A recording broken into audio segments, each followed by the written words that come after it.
Okay, what's up? We're back at it again.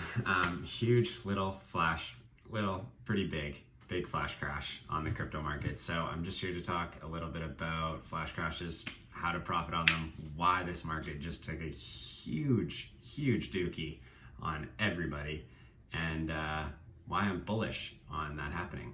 So let's start here. Take a little look at some like the news articles that are coming up. I don't know if you guys pay much attention to COVID and stuff like that, but these Omicron articles coming up all over the place. It's weird to me because like when there's a direct correlation between these news articles coming out and dips in the market, which is weird because you would think that as interaction publicly digresses, people would be pushed more into the metaverse, which is why I'm bullish on the crash, because I think a lot of people panicked and sold. A lot of people that bought higher and went, oh crap, like this market might just kind of FUD and die, which is never going to happen. Not at this point, at least. It's been too long. This stuff is here to stay. Anyways, like 21 hours ago, 2 hours ago, 3 hours ago, these news articles are definitely scaring people and pushing them out of the market. Although I think articles like this actually make me more bullish on the market because virtual reality then becomes more feasible as people get less and less into seeing each other in person. Stuff like the metaverse becomes more and more feasible, which is scary, but also kind of cool. In other news, Dow Jones had a terrible day. Dow dip. Dow fell after weak job reports. So they came out with all these job data reports on like CNBC, and I know they did in the US and stuff too, and like it was like 4% or something like that of people unemployed. There were a bunch of crazy numbers going around in here, and people were pretty choked about that. So I guess in general, like people that are in the market, retail investors, are looking at this and going like, Omicron's not good, economy's doing it, nobody's working, and interest rates should be at 5% and they're at 0.04 or 0.4%. It doesn't make any sense. I even saw somewhere the other day people were talking about negative interest rates, which was nuts. So as far as you look at like mainstream news, it's a big reason that dips like this happen. People just in times of turmoil get scared, and their first reaction to do that is sell back into cash and hold their cash, because cash under your mattress is safe, even though cash in Bitcoin is probably safer because somebody can steal your money from under your mattress, and they can't steal your Bitcoin unless you're a silly goose. Okay, so real quick, let's take this is super ironic because oh my god, Luna is still pumping. It's just pumping so hard. Okay, I am just using this as an example because I love Luna. I've been in Luna since like sub $30. I wish I caught it earlier, but I'm also really bullish on UST. If you guys know about Luna, it is backed. Where is UST? UST breaking the top 25. Terra USD, UST. So that's pretty nutty. UST is a stablecoin on the Terra Luna money system. I think I'm most bullish on Terra USD out of any stablecoin right now, except for maybe Magic Internet Money, because what they're doing with Time Wonderland will be absolutely outrageous in the future. It is already outrageous. So on the conversation of like Luna, Matic, and BTC is what I'm going to use to kind of illustrate why I think this is good. Because you can look back here, and if you look at this run in May here where Matic went all the way to 2.6, and then you look at the immediate drop all the way to 68 cents, you can bet I loaded my bags down here. Not right at 68 cents. I think I started catching it somewhere when it was coming up, but I loaded a lot here and locked it up for the next 90 days to earn some more passive rewards on it as well. So I'm a really big fan of Matic. I'm a really big fan of Luna, big fan of Bitcoin, of course. This chart is very bullish to me. I think that this last drop here, if we zoom in on it a bit, was actually quite necessary and is totally healthy. If we look, we're still having higher lows. Obviously, this is specific to this one altcoin, Polygon, but across the chart, I think you can kind of see that all of these coins are doing that. Like, yeah, it did look like a huge, massive sell-off, and that is scary. But when you really look it out here, like here, we can draw this one out too. I mean, this chart's a lot more cooked. This isn't gonna do anything. I'm not a super technical trader. Sometimes I draw lines on things. I don't even know where that's going. Okay, But even there, it's like if you take this and run that back to like a lower low somewhere down, I guess we can go right there.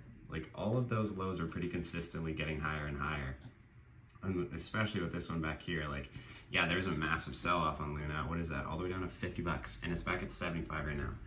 This is why we dollar cost average in, because you got to keep cash on the side so that when you see this, you go, okay, cool, I already have 8 grand in the market, but I had 2 grand sitting in UST that was making a nice, flexible 8% every year.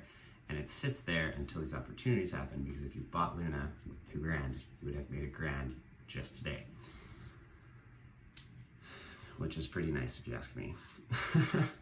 Anyways, okay, so in other news, we're gonna look at the Bitcoin chart really quick. Still super bullish on Luna, super bullish on UST. I think it's crazy. Polygon, if you guys don't know about Polygon or Matic, it is a layer 2 solution that has kind of the capacity to be a layer 1, but it's built off of Ethereum, which I really, really like Ethereum. So we like Polygon.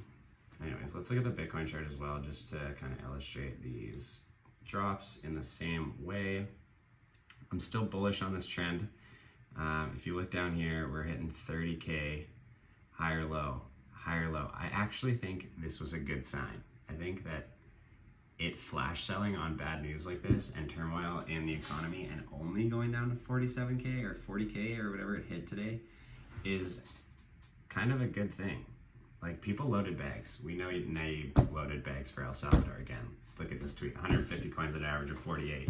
And then like 2 hours after that, he's like missed the bottom by 7 minutes. You know he's not mad about it, man. Nobody can time the market that well. But I mean, experienced traders right here. There's a reason this guy is literally calling himself, what is it, the CEO of El Salvador, which is absolutely hilarious. Big bullish on hyperinflated economies moving to cryptocurrencies. I think that's how you'll see adoption happen and ripple throughout the world. In general, you're going to see hyperinflated countries like Venezuela and places like El Salvador, or places with really bad economic systems like Africa, having more Bitcoin or more blockchain wallets than regular banking wallets. I'm pretty sure that's already a stat for Africa. They actually have more blockchain wallets than central banking wallets or central bank accounts. And I think that trend is going to continue across the board, and in places like Canada and the States and first world countries that have better policies around money supposedly will get hit last with this whole onboarding wave of everything. But I think now is the time to pack your bags. Actually, the time to pack your bags was like 4 years ago. It's always time to pack your bags. Today, by the time this video gets out, some of these altcoins will probably be still kind of low, so you can probably go take advantage there. Like, if I were to just call some things off the top of my head, like I would maybe still pick up Engine for sure. I'd be picking up Phantom at $1.72. I'd be picking up Gala at 56 cents probably. Engine at $3 is a killer deal. If you guys don't know about these guys have a partnership with Activision. They're going to be a huge gaming studio. So last time I looked, there was like 30 games or something they had in the pipe, and I'm sure there will be a lot more. And the recent partnership with Activision makes me even more bullish on them. So, I mean, by the time this comes out, some of these are going to have moved back up, but if you have a little bit of cash, I would be looking for stable coins that had previous highs in the last run of like $5 and are currently sitting still at like 3 or 4, because you know that they're going to achieve those previous highs in this next bull run. That is just an easy way to make some money quick. Literally, you could just keep cash and wait for crypto dips, and in the same day that you bought the crypto dips, sell at the end of the day, and you would be able to make money like, you'd be able to make like 50% like once or twice a month because of how volatile these things are. So that's really a good way to go about it. Avalanche under $100 is sweet. Polkadot under $30 is an absolute steal. This is the largest held coin by venture capital funds. It's something like 22% dominated. It's ridiculous. Cardano, if you don't think it's going to die, $1.42 is kind of nice. XRP at 84 cents is also nice. Solana at $200 is totally reasonable. ETH at 4 grand is totally reasonable. All of these prices are still reasonable. Just go take a look.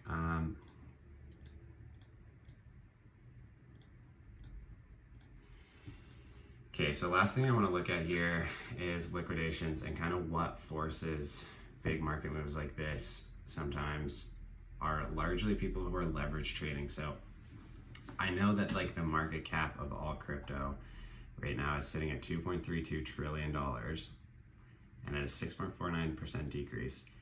But the one thing that scares me about crypto is how much of these people that are trading in this $2.32 trillion have margin or have leveraged their money.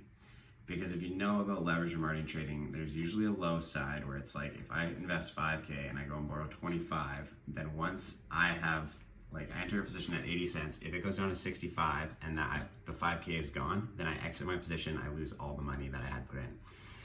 So when you see markets starting to move in really aggressive downtrends, a lot of the time, these people that are playing with liquidity and our margin or leverage trading are going to get forcefully liquidated.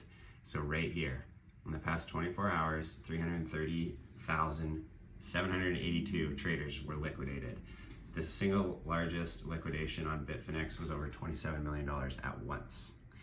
So this is a huge problem. I mean, even look up here, 1 hour wrecked, 6 mil, 4 hour, 46, 2 bill over there. I know when in the market of $2 trillion, that's not a lot, but when you look across all the coins, it can be kind of significant, especially when this many people are getting forced out.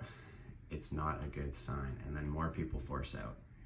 And then you have new traders that just bought Bitcoin at 64 grand, or they bought Bitcoin at whatever. Let's take a look. Say they bought, another really big thing is money changing hands. Say you bought Bitcoin at $56,000 and you're the first time investor in cryptocurrency and you watch that thing go all the way to 40, you're selling. That's just facts. That's what everyone does when they first get into crypto. I woke up to text being like, do I sell? And I was like, no, you should buy. And they were like, no. And I was like, definitely buy this coin at this time now. And then I'll talk to you in 8 hours and you'll be happy. So a couple of different factors there. We're looking at like main news headlines, reporting on economy and job and Dow Jones and stuff just being brutal. You got Omicron, you got NAB just buying the dip like a freaking badass for El Salvador.